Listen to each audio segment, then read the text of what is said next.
My name is Claire Donovan, and for years I thought I had it all figured out. At 36, I was a freelance writer with a modest following, living in a cozy brick townhouse in Brooklyn with my husband Daniel. He was a financial advisor, calm, calculated, and the kind of man who could read a market chart like a love poem. Every morning he brewed coffee just the way I liked it, strong, with a splash of oat milk. Every night, before turning off the lights, he'd press a kiss against my temple and whisper, "You're my everything, Claire." And for the longest time, I believed him. Until one night when everything shifted. It was close to midnight when I woke to an empty bed. At first, I thought nothing of it. Maybe Daniel had gone downstairs for water or was scrolling his phone in the living room. But then I heard it. His voice, muffled, low, deliberate, coming from his office. I sat up, heart thudding, listening harder. "She still doesn't know," he whispered. "Everything's on track. Almost finished."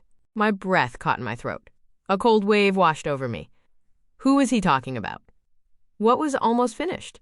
I slid quietly out of bed, padding to the hallway. A thin sliver of light spilled from the crack beneath his office door. I pressed myself against the wall, straining to hear. "Don't worry. She won't see it coming." I froze. She? My legs felt like they were made of lead as I crept back to the bedroom. By the time Daniel returned, face calm as ever, I was lying still, eyes closed, pretending to be asleep. He slipped under the covers and draped an arm around me like nothing was wrong. But I couldn't close my eyes again. Not that night. Not after hearing those words. The next morning, I moved through the kitchen like a ghost. Daniel was still asleep upstairs. My hands trembled as I reached for my phone. For the first time in our marriage, I opened our bank app. The numbers hit me like a slap. Withdrawals. Dozens of them. $800 here, $1,500 there, $2,300 just last week. Small enough to avoid red flags individually, but stacked together they painted a terrifying picture. I gripped the edge of the counter, my stomach lurching. What was he doing with all that money? Early morning audit? His voice made me jump. Daniel stood in the doorway, hair tousled, smiling casually. But I saw it, the flicker of surprise in his eyes. "Just curious," I said, forcing a shrug. "Some charges look strange." He poured himself coffee, took a sip, then smiled again. Too smooth, too rehearsed. "Those? Just a few investments. I probably forgot to mention them." Something inside me shifted. It wasn't anger yet. Something colder, sharper. I nodded, pretended to accept his explanation. But in that moment, the man across from me wasn't my husband. He was someone else. Someone dangerous. That night, I noticed more. The constant phone calls.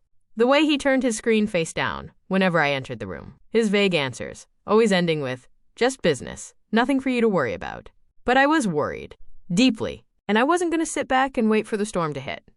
2 nights later, opportunity knocked. Daniel set his phone on the dining table before heading upstairs for a shower. He never left it behind? Ever. My pulse pounded in my ears. 30 seconds. Then 60. The shower turned on upstairs. I reached for the phone. Unlocked. My fingers shook as I scrolled through his messages. Most were mundane work chatter. But then, one thread stood out. No contact name. Just a number. The most recent message read, "Send her the Aurelia files. Keep her blind." Almost done. Her. Files. Keep her blind. I read it 3 times, my throat tightening. Was I her? What were these Aurelia files? And why did he need me in the dark? I set the phone back exactly where it was, splashed water on my face, and forced myself to breathe. That night, when Daniel slipped into bed and kissed my forehead, I smiled faintly and murmured, "Just tired." But inside, I was screaming. He didn't know that I knew. And I wasn't about to warn him. The next morning, as soon as Daniel left for work, I dialed the one person I could trust. Emily Carter, my closest friend from college, now a sharp-witted estate lawyer. I didn't waste time. My voice cracked as I told her everything. The late-night whispers, the hidden transactions, the mysterious files. She listened quietly, and when I finished, she asked only one question. "How much money are we talking?" My lips felt dry. "Close to $500,000. Silence. Then, Emily's voice, firm and steady. "Claire, we need to move your assets. Now." My knees weakened, and I sank onto the couch. "Are you sure?" "Yes. If you wait, he'll strike first. We'll set up a trust in your name. He won't be able to touch a cent." I swallowed hard. The townhouse, my book royalties, the savings account, everything I'd worked for, all at risk. "I'm in," I whispered. The next 72 hours blurred. Documents. Phone calls. Signatures. Emily worked like a machine, pulling in her team. We shifted titles, sealed accounts, and locked everything behind legal walls. By the time Daniel walked through the door on the third evening, smiling with takeout in his hands, he had no idea. Everything had changed, and I wasn't his blind, trusting wife anymore. The thief lay awake that night, staring at the old wooden beams of the hut. The man's words echoed in his ears like a curse and a blessing at the same time.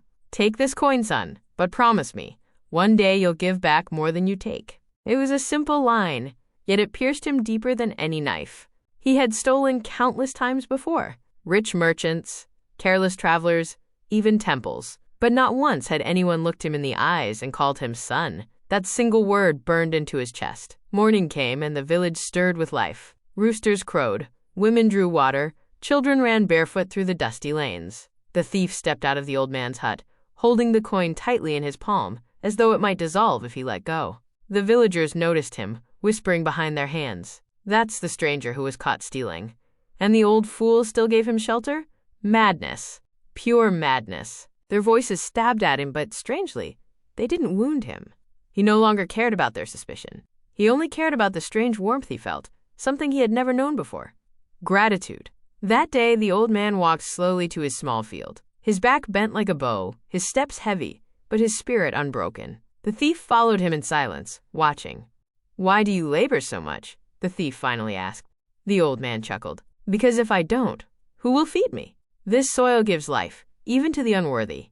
The words struck again, harder this time, even to the unworthy. The thief clenched his fists. He thought of all the nights he had stolen bread, of all the times he had run through dark alleys while others went hungry. And yet here stood a man who had nothing, but still gave. That evening the thief made a choice. For the first time in years, he did not run under the cloak of night.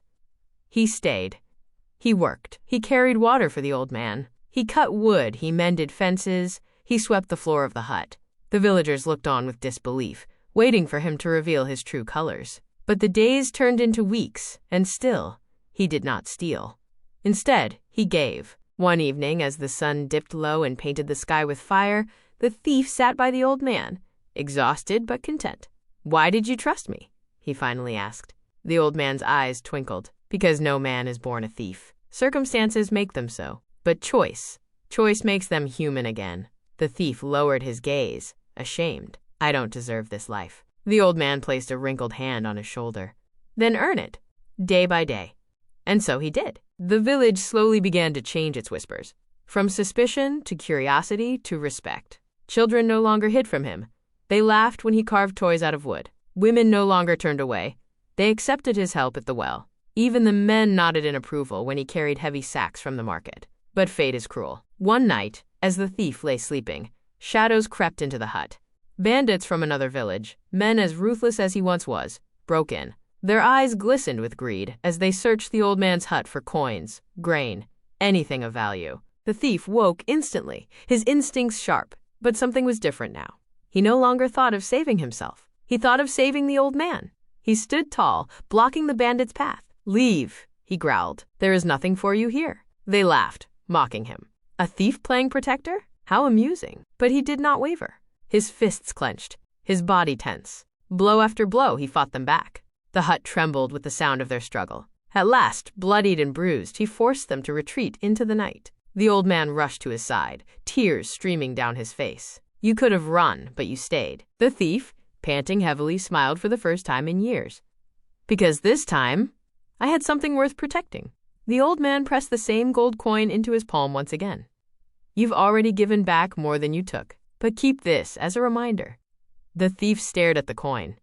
It no longer felt heavy. It felt like hope. From that day forward, the man once known only as a thief became something else in the village. A protector, a brother, a son. And when strangers passed through, they didn't whisper about his past. They told the story of his redemption. A story that began not with hatred, nor with punishment, but with a single act of kindness. Because sometimes, all it takes to change a life is to be seen not as a criminal, but as a human being.